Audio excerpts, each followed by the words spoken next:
تو ہدایت کے بارے میں انشاءاللہ میں آج آپ سے 6 سائنز ڈسکس کروں گا. 6 signs that you are on ہدایہ. بہت سے لوگ جاننا چاہتے ہیں کہ کیا اللہ ہم سے خوش ہے یا ہم ہدایت پر ہیں, ہمیں بتائیں, کوئی سائنز بتائیں کہ ہم ہدایت پر ہیں. تو انشاءاللہ میں 6 سائنز آپ سے ڈسکس کرتا ہوں. سب سے پہلا سائن یہ ہے ہدایت پر ہونے کا کہ آپ اللہ کی طرف سے ہدایت پہ ہیں, کہ آپ ہدایت کی دعا کر رہے ہیں.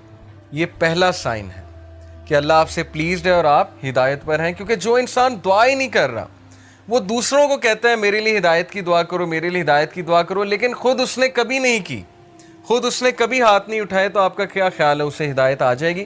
اللہ یہ کہ اللہ تعالیٰ کو بہت بڑا احسان اس پہ کر دیں, کو بہت ہی اس کی بات انہیں پسند آ جائے, ادروائز بہت مشکل ہے.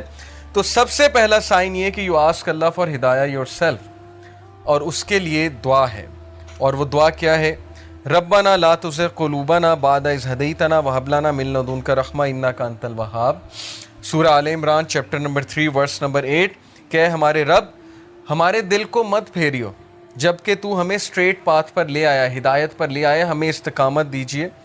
اور ہم تجھی سے مانگتے ہیں, بے شک تو ہی بانٹنے والا ہے, تو ہی اپنی رحمت دینے والا ہے. انک انت الوہاب, بے شک تو ہی سب کچھ بانٹنے والا, دینے والا ہے. تو یہ دعا استقامت کے لیے اور ہدایت مانگنے کے لیے بہت امپورٹنٹ ہے. جب بھی آپ دعا کی قبولیت کے اوقات ہیں نا, جیسے رین آفٹر رین, یا سفر کے دوران, یا اذان اور اقامت کے دوران, تو اس دوران اس دعا کو ضرور اپنی لسٹ میں شامل کر لیں. بہت جامع دعا ہے کہ اللہ مجھے کبھی بھی میرے دل کو پھیریو نہ, کیونکہ مقلب القلوب اللہ ہے. اللہ کی 2 انگلیوں کے درمیان انسانوں کے دل ہیں, اور اللہ چاہے تو دلوں کو پھیر دے. اور جب دل پھر جاتے ہیں تو پھر نیکی نیکی نہیں لگتی, بدی بدی نہیں لگتی, اور پھر دل کی کنڈیشن بہت عجیب ہو جاتی. تو پہلی چیز, پہلا سائن ہے that you are asking Allah for ہدایہ. Second sign that you are turning to Allah after sinning. انسان کے ہدایت میں ہونے کی نشانی یہ ہے کہ وہ گناہ کرنے کے بعد اکڑتا نہیں ہے, بلکہ اللہ کی طرف رجوع کرتا ہے, اللہ کی طرف بھاگتا ہے. جیسے اللہ نے کہا نا فَفِرُّوا إِلَى اللَّهِ, کہ بھاگو اپنے رب کی طرف, سارے کے سارے. وہ آیت میں آپ کو سناتا ہوں, سورہ آل عمران کی ورس 135, وَالَّذِينَ إِذَا فَعَلُوا فَاحِشَةً أَوْ ظَلَمُوا أَنفُسَهُمْ ذَكَرُوا اللَّهَ وَالَّذِينَ إِذَا فَعَلُوا فَاحِشَةً when they commit an evil. جب یہ کوئی فحش کام کر بیٹھتے ہیں, کوئی گناہ کر بیٹھتے ہیں, اس سے ثابت ہوا کہ نیک لوگ سے بھی گناہ ہو جاتا ہے, ہر کوئی پھسل جاتا ہے. او ظلموا, اور ظلم کر بیٹھتے ہیں, انفسہم, اپنے نفس پہ, ذکر اللہ, اللہ کو یاد کرتے ہیں فوراً. اللہ کو یاد کرنے سے مراد یہ ہائے اللہ, یا او اللہ, یا کچھ بھی, مطلب ایک دم منہ سے نکل جاتا ہے نا, اللہ کے لیے آہ نکل جاتی ہے. یا گناہ جب کرتے ہیں ایک دم سے اللہ یاد آ جاتا ہے کہ یہ میں نے کیا کر دیا, صرف یاد آنا, ذکر اللہ, اللہ کو یاد کرتے ہیں. فاستغفروا لذنوبہم, اور اللہ سے معافی مانگتے ہیں, اللہ سے رجوع کرتے ہیں کہ اللہ مجھے بچا لے, میں تباہی کی طرف جا رہا ہوں, مجھے اس چیز سے سیو کر لے. اللہ کو یاد کیا, اللہ سے استغفار کیا. وَمَن يَغْفِرُ الذُّنُوبَ إِلَّا اللَّهُ, اور کون ہے جو گناہوں کو معاف کر دے سوائے اللہ کے؟ کوئی نہیں ہے جو اللہ کے علاوہ گناہوں کو معاف کر سکتا ہے. وَلَمْ يُصِرُّوا عَلَى مَا فَعَلُوا وَهُمْ يَعْلَمُونَ, اور کون ہے جو اللہ کے علاوہ گناہوں کو معاف کر دے, اور پھر کہا کہ یہ گناہ کرنے کے بعد پرسسٹ نہیں کرتے, اس سے توبہ کرتے ہیں اور پوری کوشش کرتے ہیں کہ اس طرف واپس نہیں پلٹیں گے. اسی لیے ٹرو ریپینٹنس کی کنڈیشن میں آپ کو بتاؤں, اسکالر کہتے ہیں کہ ٹرو ریپینٹنس یہ ہے, اگر آپ نے دیکھنا ہے نا کہ آپ کی توبہ قبول ہوئی ہے کہ نہیں ہوئی ہے, تو یہ دیکھیں کہ آپ اس گناہ سے بچ رہے ہیں کہ نہیں بچ رہے ہیں. تو گناہ سے توبہ یہ نہیں ہے کہ گناہ کیا اور پھر توبہ کی اور پھر گناہ کیا, یعنی پلان کر کے توبہ کی اور پلان کر کے گناہ کیا. یہ پلاننگ والا جو کام ہے یہ خطرناک ہے. باقی یہ کہ انسان پھسل جاتا ہے بار بار بھی, وہ بھی میں آپ کو ایک حدیث سناتا ہوں, بٹ کنڈیشن یہ ہے کہ سچے دل سے توبہ.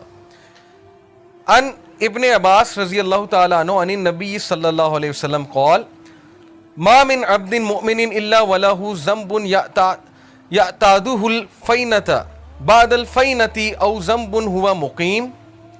ابن عباس رضی اللہ عنہ سے مروی ہے کہ نبی اکرم صلی اللہ علیہ وسلم نے فرمایا there is no believing servant but that he has a sin he habitually commits from time to time. انسانوں میں بہت سے انسان ایسے ہیں جو ہیبیچول ہو جاتے ہیں ایک گناہ کے, بار بار کرتے ہیں، پھسلتے ہیں، بار بار توبہ کرتے ہیں، پھر وہی گناہ بار بار کرتے ہیں. او ذنب ہوا مقیم علیہ لا یفارق حتی یفارق الدنیا. He habitually commits from time to time, or a sin abiding over him that he does not abandon until he departs from the world. وہ گناہ وہ ریپیٹ کرتا رہتا ہے کیونکہ اس گناہ سے وہ ٹیسٹ کیا جا رہا ہے، وہ اپنی بیسٹ ٹرائی کر رہا ہے لیکن سم ہاؤ وہ بار بار پھسل رہا ہے. کتنا ہوپ ہے دیکھیں اس حدیث میں. ان المؤمن خلق مفتنا توابا نسیا اذا ذکر ذکر. اور پھر نبی صلی اللہ علیہ وسلم نے ہیومن نیچر بتائی. ویریلی دا بلیور، بے شک ایک مومن was created to be tested, test کرنے کے لیے بنایا گیا ہے. Repenting and forgetful, if he is reminded he will remember. اس حدیث میں ایکسکیوز نہیں ہے گناہ کرنے کا. بہت سے لوگ اس حدیث کو نا ایز این ایکسکیوز لے لیں گے کہ دیکھو یہاں لکھا ہے وہ گناہ سے ٹیسٹ کیا جا رہا ہے تو گناہ کیے جاؤ. نہیں، اصل بات یہ ہے جو اینڈ میں الفاظ ہیں کہ بلیور کو ٹیسٹ کیا جاتا ہے کسی سن سے. دیکھیں سن سے کیا مراد ہے؟ آج کے دور میں یوتھ کو کس چیز سے ٹیسٹ کیا جا رہا ہے؟ اللہ کو پتہ ہے کہ ہم اس دور کا حصہ ہیں، اللہ کو پتہ ہے انٹرنیٹ پہ کیا ہے، اللہ کو پتہ ہے یوٹیوب پہ کیا ہے، فیس بک پہ کیا ہے، کیا فتنہ ہے اس نوجوان نسل کے لیے.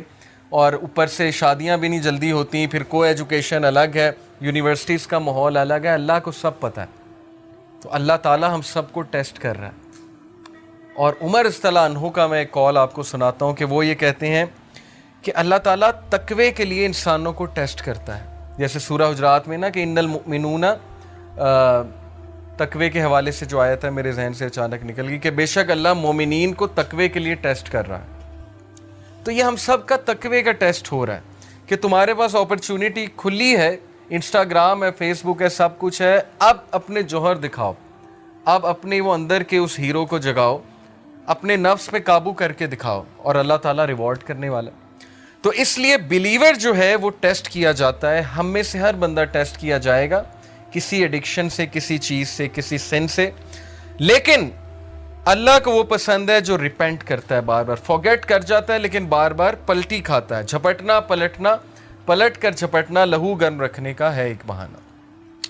تو پلٹتا ہے، بار بار جھپٹتا ہے، گرتا ہے پھر اٹھتا ہے، گرتا ہے پھر اٹھتا ہے. اپنے آپ کو ڈاؤن نہیں کرتا، گھٹنے نہیں ٹیکتا گناہ کے آگے، کھڑا ہوتا ہے، مقابلہ کرتا ہے. if he is reminded he will remember. اور اس کی ہدایت کی نشانی یہ کہ جب اسے ریمائنڈر دیا جائے وہ ریمائنڈر لیتا ہے. آکڑ نہیں دکھاتا آگے سے، یہ نہیں کہتا مائنڈ یور اون بزنس، تمہیں کیا تکلیف ہے، میں جو مرضی کروں. اب تو لوگ ایسے کہتے ہیں نا کہ تمہیں کیا تکلیف ہے، میں جو مرضی کروں.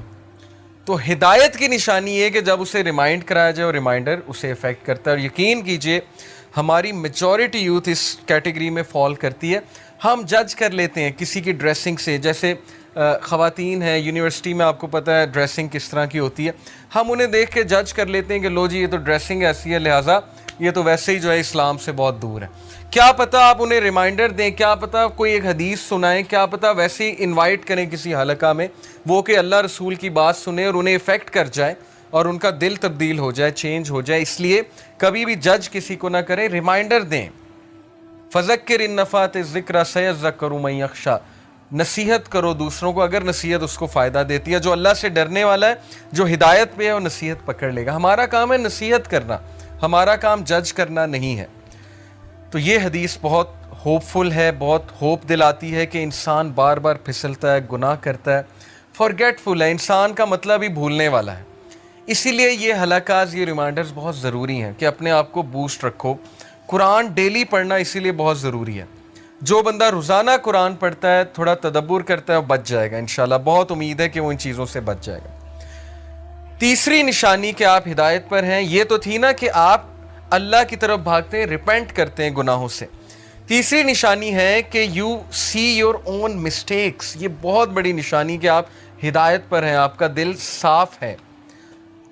اپنی مسٹیک دیکھنے سے کیا مراد ہے؟ ہم سب دوسروں کی مسٹیکس تو دیکھتے ہیں، دوسروں سے تو بہت شکایت کرتے ہیں. کیا ہمیں اپنی غلطیاں نظر آ رہی ہیں؟ کیا ہمیں اپنی خامیاں نظر آ رہی ہیں؟ اپنی خامیاں نظر آنا بہت بڑی بلیسنگ ہے، اور یہ اللہ کی طرف سے نشانی ہے کہ اللہ آپ کو پسند کرتا ہے. اس لیے اللہ تعالیٰ آپ کو آپ کی خامیاں دکھاتا ہے کہ آپ کریکٹ کریں، ریفائن ہوں، امپروو ہوں اور مزید بہتر بن جائیں. اسی لیے دیکھیں اللہ ہمیں ایسی سچویشن میں ڈالتا ہے جہاں ہماری خامیاں ایکسپوز ہوں. وہ ایک کوٹ ہے نا بڑا زبردست کہ اگر آپ کے ارد گرد صرف ایسے لوگ ہیں نا جو آپ کی تعریف ہی کرتے ہیں تو اس کا مطلب آپ گرو نہیں کر رہے. اگر آپ کا کوئی ایسا دوست نہیں ہے نا جو آپ کو آپ کی خامیاں نہیں بتاتا یا آپ کو آپ کے گریبان میں نہیں کبھی کبھی جھانکنے پہ مجبور کرتا, تو اس کا مطلب کہ آپ کی فرینڈ شپ جو ہیں وہ صرف مٹیریلسٹک پرپس کے لیے, کیونکہ سنسیئر دوست ہمیشہ آپ کو کریکٹ کرے گا.